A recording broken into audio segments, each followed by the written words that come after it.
안녕하세요. 이승주 변호사입니다. 자, 이번에는 부동산 분쟁의 쟁점 101쪽 101쪽에 나오는데 약정이 없던 상가 관리비 청구와 계약 갱신 요구 문제입니다. 자, 이 문제는 제가 상담 사례를 제 책에 적어 놓은 건데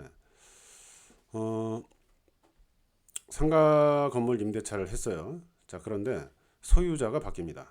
소유자가 바뀌게 되면 신소유자가 임대인의 지위를 승계한다. 이렇게 알고 계시죠? 그런데 그 전제 요건으로는 임차인이 인도와 사업자 등록을 해야 됩니다. 대체로 사업자 등록을 하시기 때문에 여기에 대해서 뭐 예외가 별로 없겠지만 일단은 그 전제로 인도와 사업자 등록을 임차인이 해야지 신소유자가 임대인의 지위를 승계한다.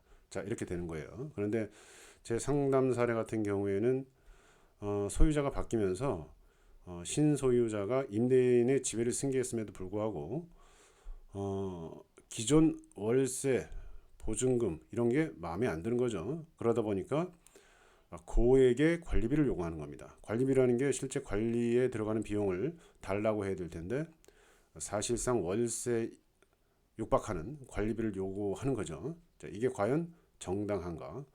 월세를 받으려고 하는 거예요, 사실상. 자, 그럼 법적으로 한번 따져보자. 자, 이런 건데 약정이 없던 상가 관리비. 자, 계약 기간 중에는 뭐 요구를 할 수 없죠. 기존에 있는 계약대로 가는 거니까. 근데 이제 계약이 끝날 때쯤에 신소유자가 약정이 없던 고액의 관리비를 요구하는 경우에요. 자, 일단은 임차인 입장에서는 기존 임차인 입장에서는 기존 임대인 그 다음에 새로 임대인이 된 자 소유권 변동으로 인해서 같은 사람이에요. 임차인 입장에서는 결국은 상가 관리비 새로 요구하는 거는 뭐 완전 계약이 종료되고 재계약을 하는 게 아니라면 임차인이 계약 갱신 요구권을 행사하겠죠. 10년 이내라면 10년 넘어가면 또 별개 문제인데 10년 이내라면 계약 갱신 요구권을 일단 행사하는 게 좋다는 거예요. 상가 임차인이 계약갱신 요건을 행사했어요. 그러면은 전 임대차와 동일한 조건으로 계약을 한 것으로 보고 그 다음에 계약 기간은 종전 임대차 기간 그대로 또 연장이 됩니다. 그러고 나서 보증금과 월세는 차임 증감 청구가 가능해요. 여기에 관리비가 없다는 거죠. 법조문에. 그래서 계약 갱신 요구를 하게 되면 종전 임대차와 동일 조건이 원칙적으로 의제가 되고 보증금과 그 월세를 증감 청구할 수 있을 뿐이지 관리비는 없기 때문에 원래 원칙대로 종전 임대차 계약과 동일해야 되니까 관리비를 인정할 수 없다고 저는 해석이 됩니다. 자, 그러면은 차임 증액 청구 그 다음에 5%도 증액하겠다고 임대인이 말씀을 하셨대요. 그런데 5%에 증액할 수 있겠죠.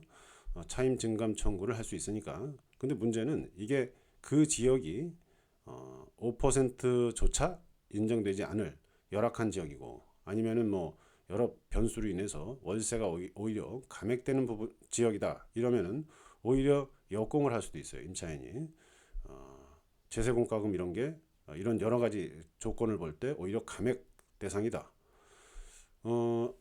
우리가 그 증감 청구라고 하는데 차임과 보증금 증감 청구라고 하는데 상가건물 임대차 보호법에 따르면 5% 증액이 가능하지만 이게 이제 환산보증금 서울 같은 경우 9억 이하를 전제합니다. 5% 이하의 증액이 가능하지만 감액은 5%라는 제한이 없어서 실제 법원 감정을 통해서 보증금하고 월세를 산정해 봤더니 더 떨어져야 된다. 뭐 10% 20% 떨어져야 된다. 이러면은 임차인의 역공이 먹힐 수도 있습니다. 자, 이거는 뭐 일단 이런 종전 임대차와 동일 조건, 계약갱신 요건을 행사하는 게 임차인에게 여러모로 유리합니다.